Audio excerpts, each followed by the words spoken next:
Hello, কতক্ষণ ধরে call করছি। ওয়েট, তুমি কি অন্য কারোর সাথে কথা বলছো? আরে না শোনা, আমি তো অফিসের একটা কাজ দেখছিলাম, সত্যি বলছি। ও তাই? তাহলে আমাকে স্ক্রিন শেয়ার করো তো দেখি। আরে এখন আমি তো এখনই অ্যাপটা বন্ধ করলাম। ঠিক আছে, স্ক্রিন শেয়ার করতে হবে না। শোনো, আমার ফোনে ফেসবুকটা লগ ইন করবো। তোমার পাসওয়ার্ডটা যেন কি ছিল, আমি ভুলে গেছি। পাসওয়ার্ড? পাসওয়ার্ড দিয়ে কি হবে? আমার কাছে তো কিছু লুকোনোর নেই।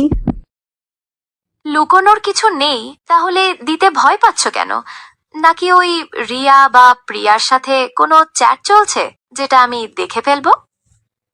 আর না না, পাসওয়ার্ড তো খুব ইজি। ওই ওই তো তোমার বার্থডে September 14। ও সত্যি? তুমি আমার বার্থডে পাসওয়ার্ড দিয়ে রাখো? কি মিষ্টি। এক মিনিট দাঁড়াও, কি বললে? September 14? হ্যাঁ, কেন? আমি কি সেপ্টেম্বরে জন্মেছি? আমার বার্থডে তো August 14। September 14 কার বার্থডে?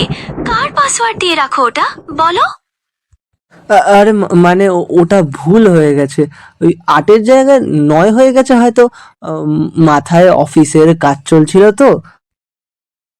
মিথ্যে কথা বলবে না। এক্ষুনি বলো September 14 কার বার্থডে? তোমার এক্সের বার্থডে না তো? আমি জানতাম তুমি এখনো ওকেই ভালোবাসো। শোনো আমার কথাটা একবার শোনো। কিচ্ছু শুনবো না। একদিকে আমার বার্থডে মনে নেই, আর একদিকে অন্য কারোর বার্থডে দিয়ে পাসওয়ার্ড। তোমার মতো ছেলের সাথে কথা বলাই আমার পাপ। আরে বাবা, আমি তো শুধু... রাখলাম ফোন। যাও, ওই September 14 কাছেই যাও। আজকের পর আমাকে আর ফোন করবে না। শালা, নিজের বার্থডে কবে ওটাই জানতে আমার 3 বছর লেগে গেল, তার উপর আবার পাসওয়ার্ড। এবার তো ব্রেকআপ পাক্কা। এবার করবে তুমি লাইক, সাবস্ক্রাইব, ঘন্টা হবে টাং।